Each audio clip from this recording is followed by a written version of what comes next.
Hello everyone, our today's topic is all about merge these cells. So here we have a table, company information, company name actually, and quarter one, quarter two, quarter three result. And for example, suppose this company no cells, and if you try to merge like this and like this, okay, and then if you are selecting a single column, it is not possible to select the single column. That is one of the disadvantage. And second, if I use the filter, and suppose if I try smallest, it is showing error message like this.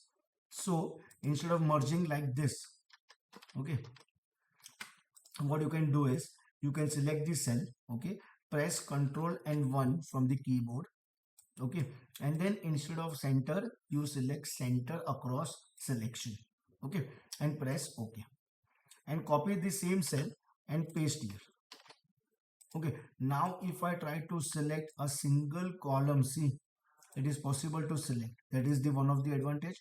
And filter, suppose if I use the filter and if I write smallest to largest, we are getting the output. See, so this is how you can merge. Thank you everyone.